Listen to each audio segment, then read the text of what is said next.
And as you're joining, hi. As you're joining, if you will just put in what location you're joining from, that would be awesome. Gonna make sure I've got everything going here. I think I finally started to figure out how to get all these streams up and going around the same time. So, welcome as you are joining wherever you're joining from. Feel free to put your location in the chat and I will say hi. Hi, Sue. Hi, Natalie.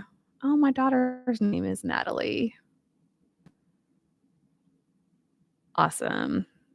So, today we are going to talk about the differences and similarities between therapy and coaching. I do get quite a few questions from people about some of the differences, and sometimes I get concerns from people on should I do counseling? Should I do therapy? Should I do both?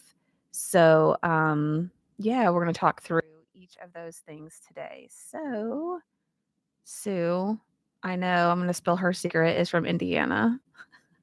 Natalie, where are you from? I would love to know in the chat where you are. And I'm going to check this group over here. Okay. All right. So, therapy versus coaching. One thing I find really interesting. Oh, Murfreesboro, Tennessee. Awesome. I worked a lot actually with hospitals in Tennessee, several different markets and different healthcare systems. So, even though I'm from Arkansas and we have some kind of like rivalry with Tennessee, there's a special place in my heart. And I love that your icon on my screen is orange because I know the Vols are orange, and I'm pretty sure the Vols fans are just as fanatic as the Razorback fans. So there you go. So I tend to with people that want coaching or are considering coaching, I tend to get um, connected with widows that have been to therapy and or are currently in therapy, and they want to know like how does coaching connect with that?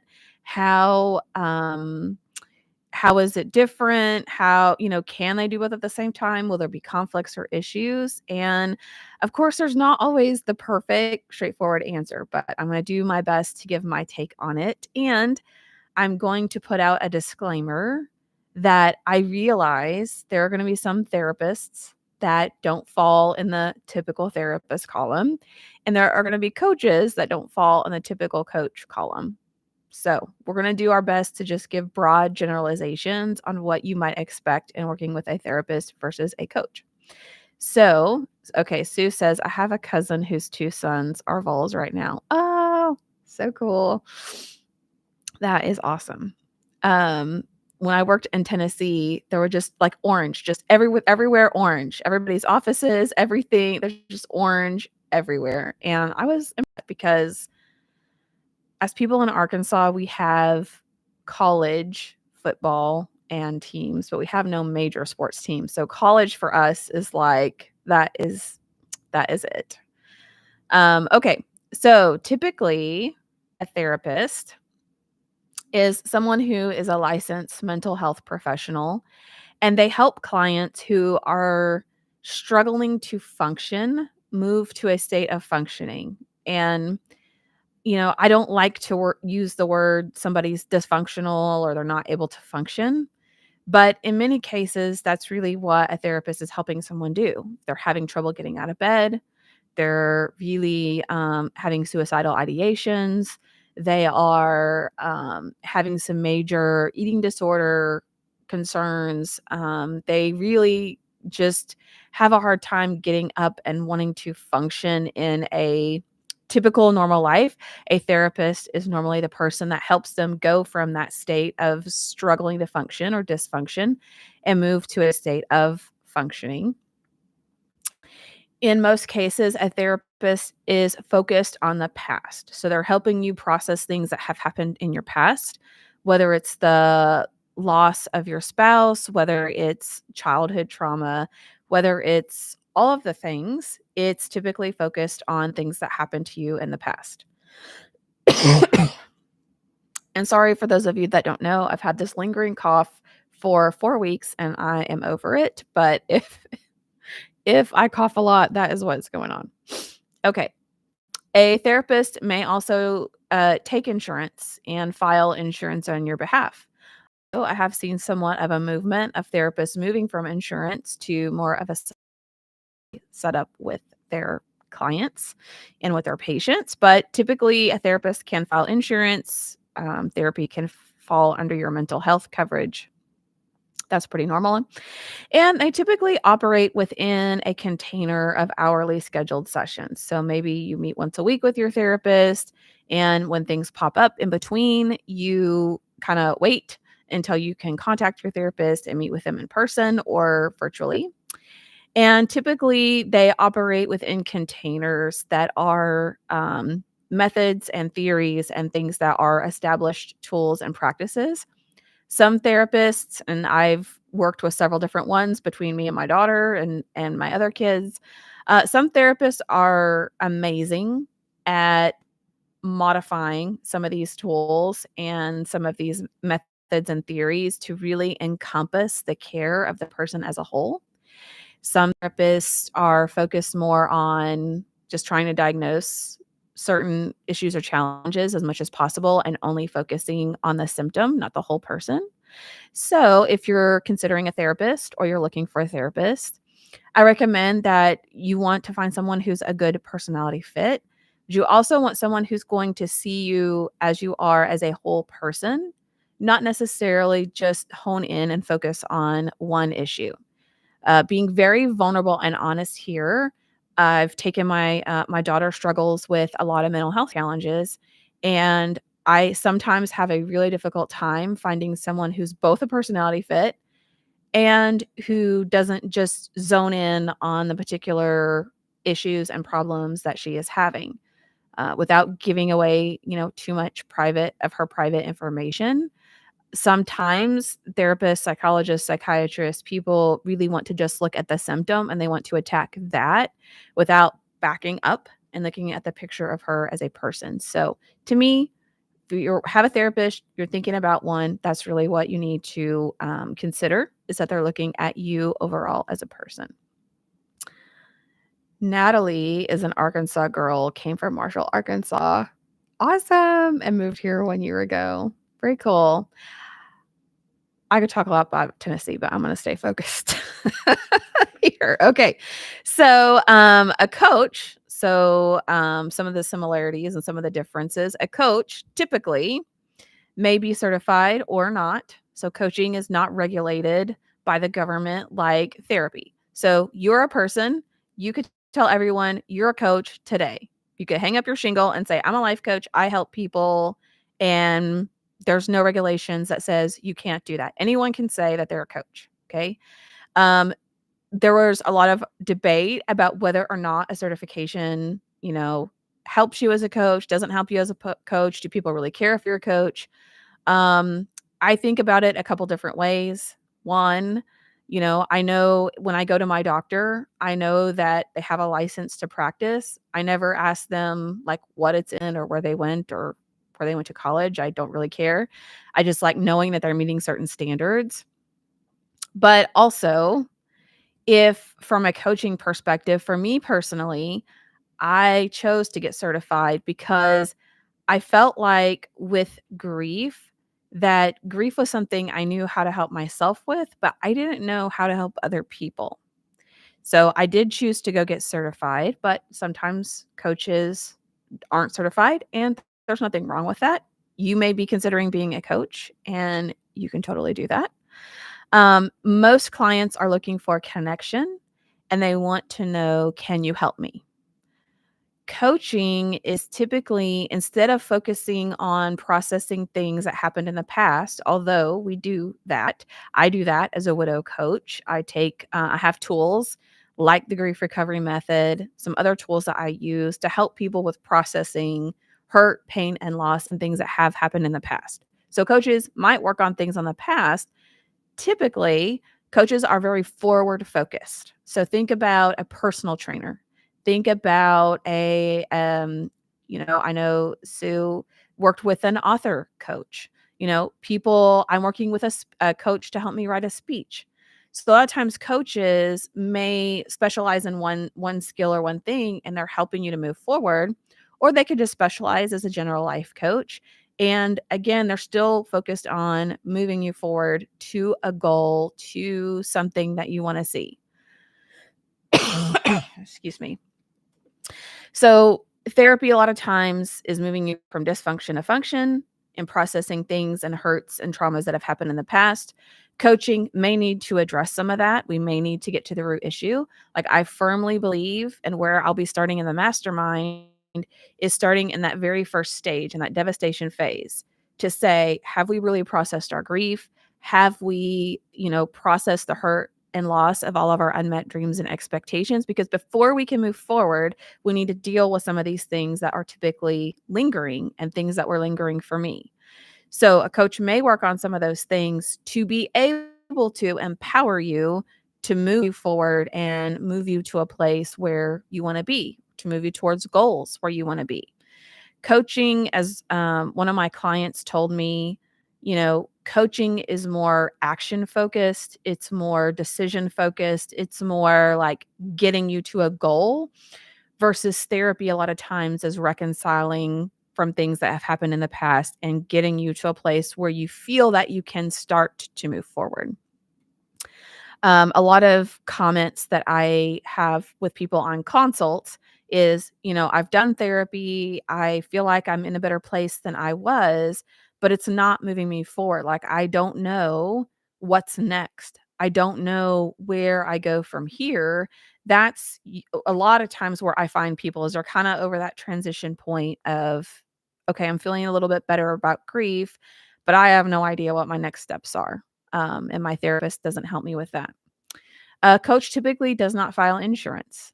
So again, coaching isn't regulated. We're not licensed mental health professionals. Some people are.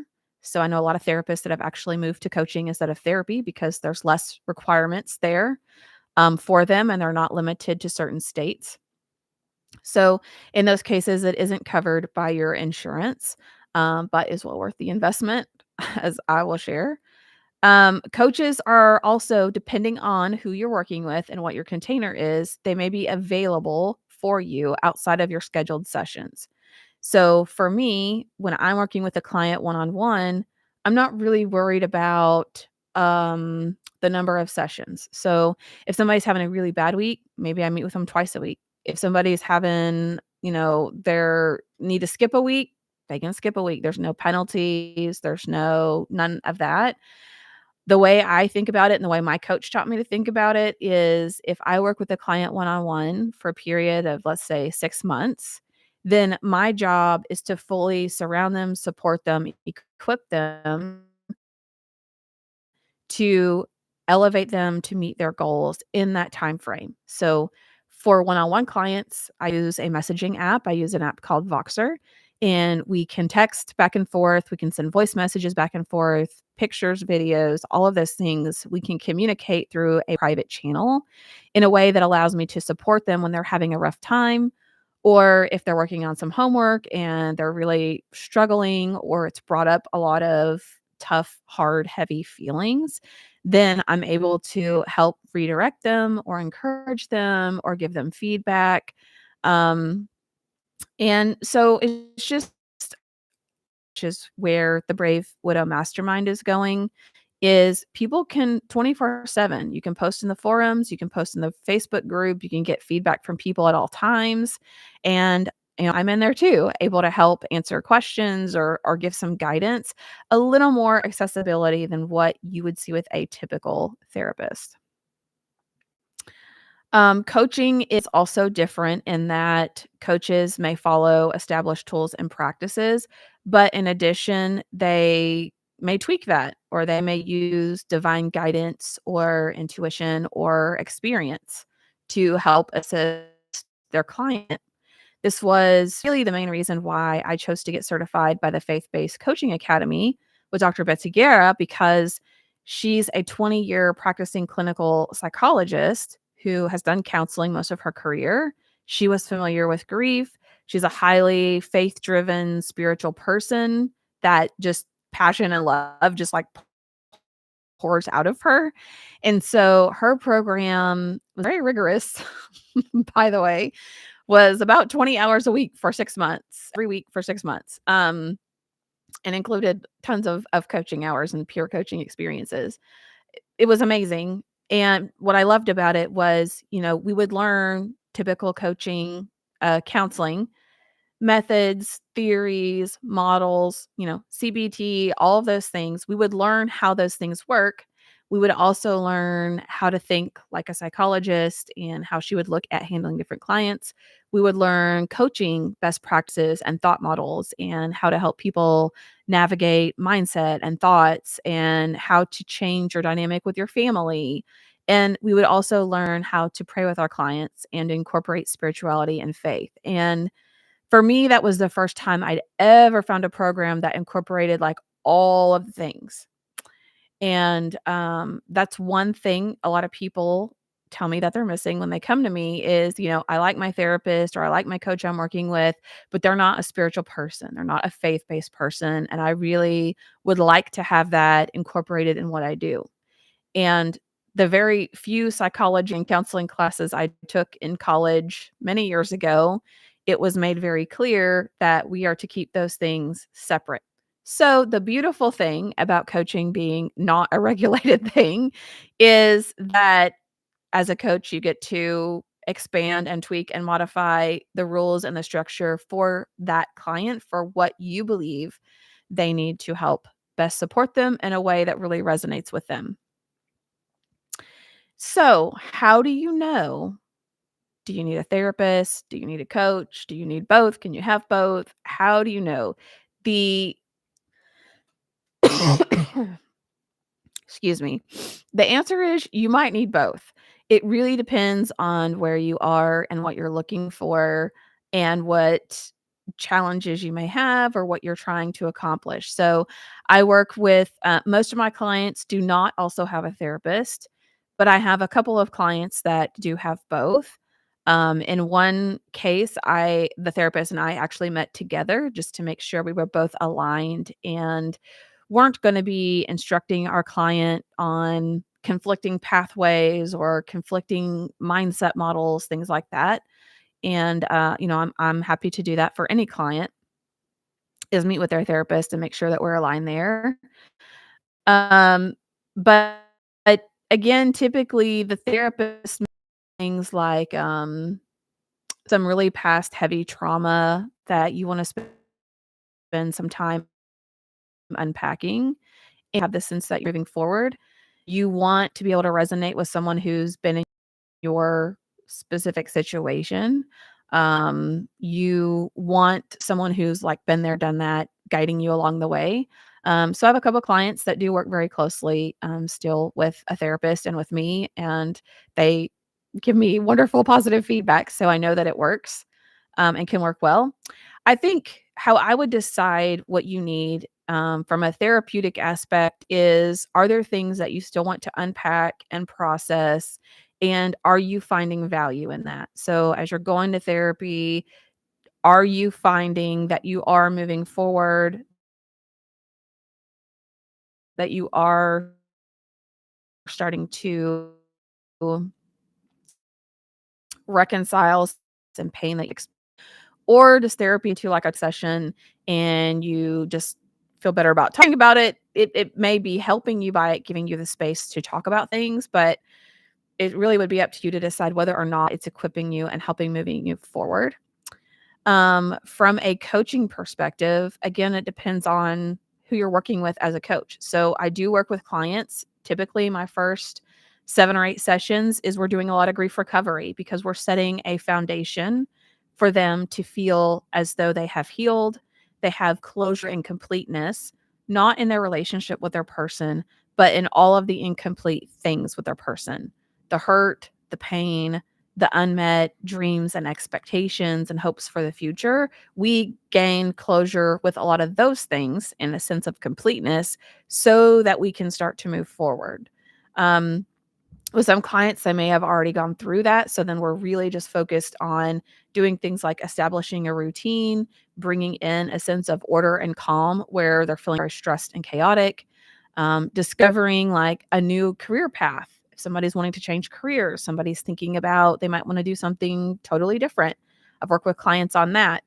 Um, all of those different scenarios is where you may want to work with a therapist versus a coach.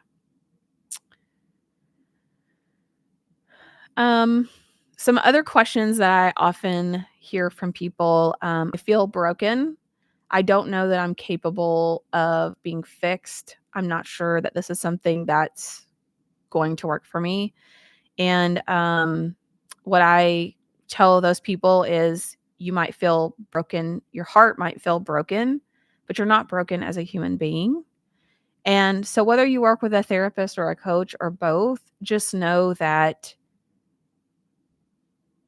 it is possible to improve your life and to move forward and create a beautiful future for yourself.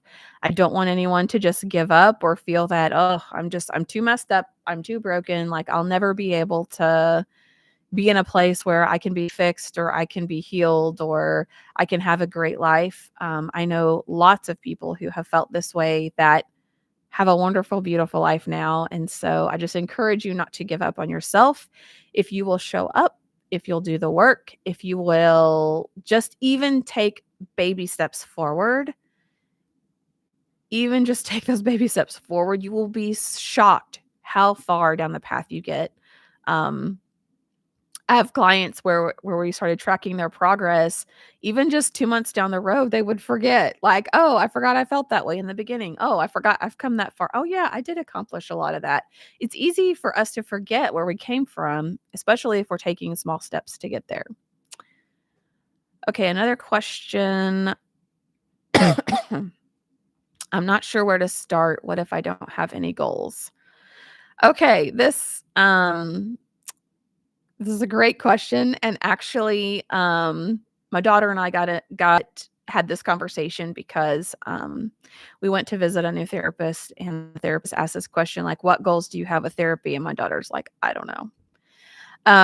So how I explain this is, well, the first thing is it's perfectly okay if you don't have any goals. That's probably one of the first things that you would work on with a therapist or a coach is coming up with some goals. How I would think about this if you don't know what your goals are 2 months from now, 6 months from now, however long you plan to work with a person, is how will you know at the end of it whether or not you thought it was successful? So if you spent 6 months with a coach, how would you know, "Oh, yeah, this worked well. I got the results I wanted. This was beneficial for me," or, this really I don't know. I went to the sessions, but I didn't really get anything out of it." So, if you don't have goals and you don't know where to start, which, I do work with clients one-on-one who kinda start there, I really start with helping them set a goal. Small. I just want them to get a sense of 6 months from now, when you're looking back at your experience with me as a coach, did we accomplish the goals that you set out to accomplish? And if those change, and they probably will, if those change over the course of time we work together, that's totally fine. And I hope my goal is that you get to a place where you're adding on more goals like, "Oh, okay, we got these done. I want to keep adding on more goals and keep working on myself." That's perfectly fine.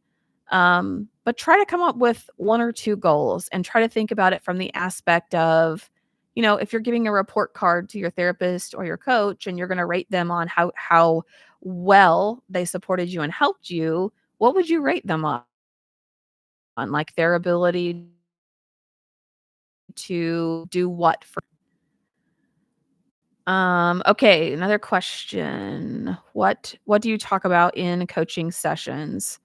Well, the great news is if you're in a one-on-one coaching container, then as a client, If you show up and you're like, "Oh, I've had a bad week, talk about week. I don't wanna talk about my goals and any of this other stuff," then that's perfectly fine. After a few sessions, if as a coach, if I feel like we're totally losing sight of why we started working together, or we're starting to veer away from what you had wanted initially, then I'll start guiding us back or suggesting that we move in another direction.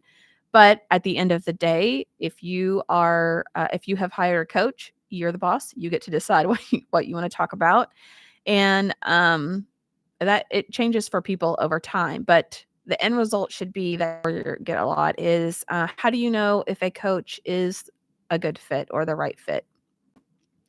This is really a great question because I believe so strongly about a good fit, whether it is with a therapist or it is with a client. So I try to think about what criteria do I use when I'm choosing someone for my daughter or myself. When I'm looking at, for example, it's been about 4 months ago now. I was looking to hire a speech coach or lack thereof, and someone that would just help me give, like, an amazing presentation. So, I wanted to look for somebody that had been in my shoes, like, they've delivered presentations. So, one of the criteria I use is I always look for somebody who has a similar journey. Dr. Betsy, my life coach, Betsy wasn't a widow and hasn't been a widow. In fact, her husband was questioning her when I sent her some Brave Widow stuff, like, "Wait, what does this mean?" Even though she is not a widow, she knows about grief, and she knows about, the process it takes to move from a point of grief to moving back into a life that you can enjoy and a life that you can love. So, for me, she'd walked a very similar journey to mine. I also look for someone who has similar values and a vision for the future. And some of the challenges that, for example, with my daughter that we face is there are a lot of very mixed values and mixed vision on how things should be accomplished, on how certain challenges should or what sins are. So for me, I always start with values and vision. You wanna look for somebody who understands your challenges, your frustrations, and your obstacles.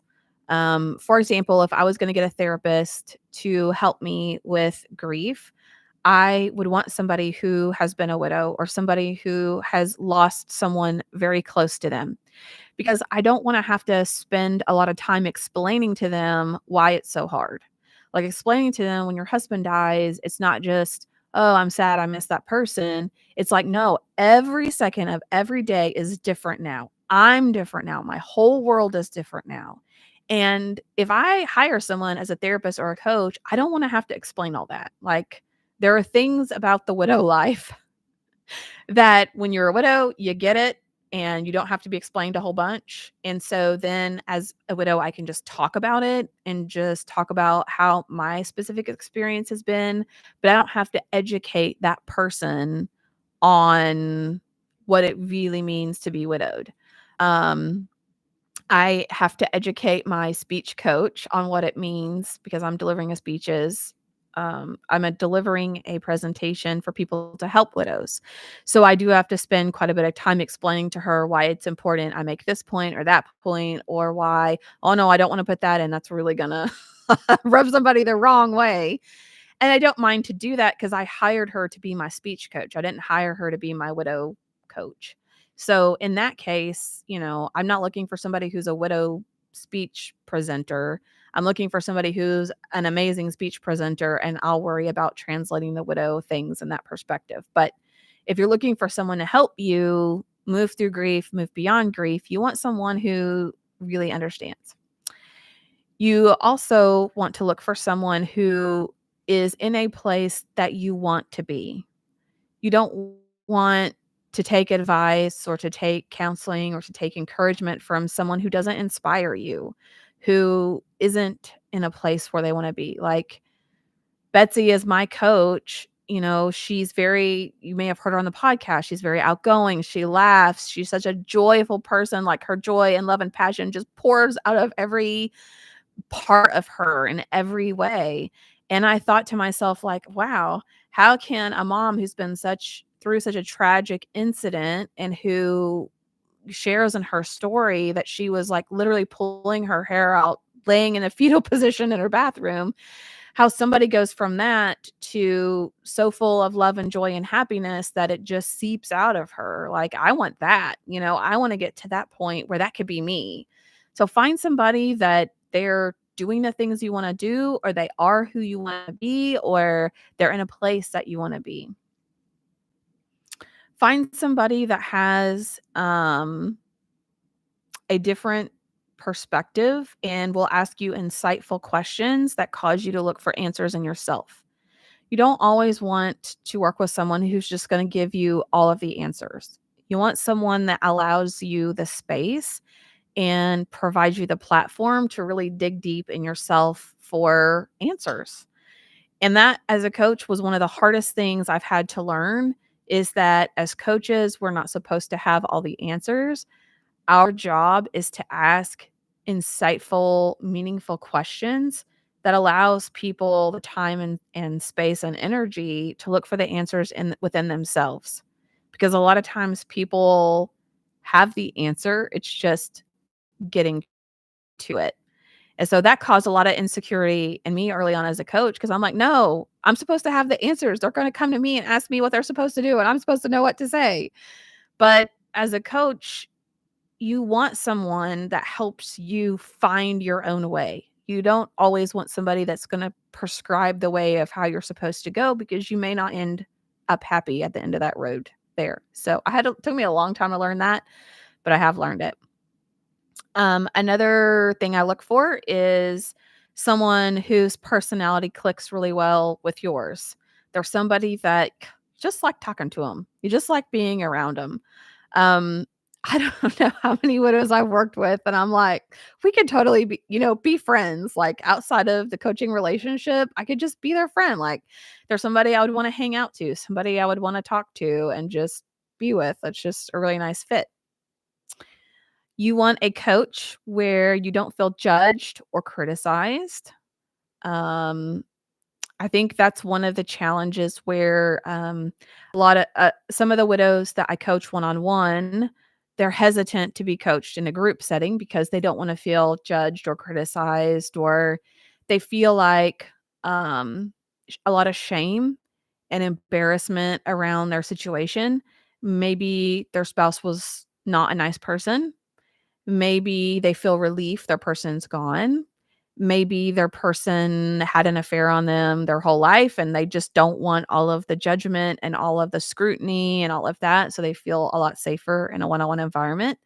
But I've worked with a therapist or judge before, and you could coach before, and you can just see the judgment on their face, and you don't want or need that.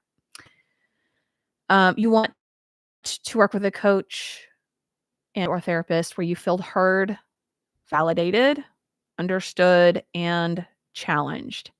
And to me, this is really a fine art, and a fine balance of, let's say someone's really working on their thoughts and improving their thoughts. Like, maybe they get caught up in the swirl of negative thoughts all the time. And so they're practicing taking those thoughts captive and translating the negative thoughts into positive thoughts, or more helpful thoughts, we'll say. And let's say one day they just have a really bad day. And as a coach or a therapist, it really is kind of an art of getting a feel for, okay, it's totally fine that you're having a bad day, you're having a bad moment, sometimes even just a bad crappy week, and bad things have happened and it's awful. And I don't want you to live there for forever. So some people can err on the side of, I validate you, I'm gonna listen to you, and we're gonna just be on this negative train ride for months. And then some people also, you have the other extreme of, stop thinking that way. Don't allow yourself those negative thoughts. Like, pull yourself back up. And those are both extremes. And really, we should be somewhere in the middle, which is like, overall, we're moving moving forward and we're doing this thought work and we're practicing and we're improving, that doesn't if you graph like success is linear like this, and really it's like this. Okay. So we're gonna have those like really low moments and times where that day just really sucked. That moment was just really awful. And that's just it. No, like, oh, but I gotta put on my rose colored like, no, it's just it's bad, it's awful. We're just gonna sit. And we're just gonna sit here and we're gonna allow ourselves to feel frustrated and bitter and angry and all of the things. I wanna do that for a set amount of time, and then we're gonna decide to take a step out of the pit. And so finding a coach or finding a therapist that's really good at navigating that, is for me, has been priceless. And lastly, the thing that I look for with a coach is that you're walking away with clear next steps. Um, I don't like being in coaching sessions or even with therapy where I feel like I'm always going, "Okay, but okay, so what do I do about this? Or what are my next steps? Or I'm just confused. Like, what am I doing this next week? Or I'm not really sure how to move forward." Like, you want somebody who helps to give you clear next steps or who challenges you to come up with what your next steps are going to be.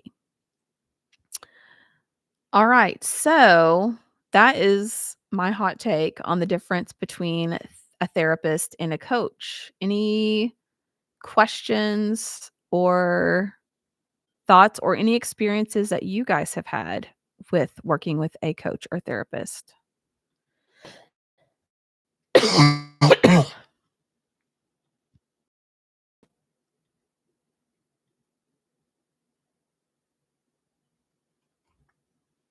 Gonna give you a minute while I take a sip here.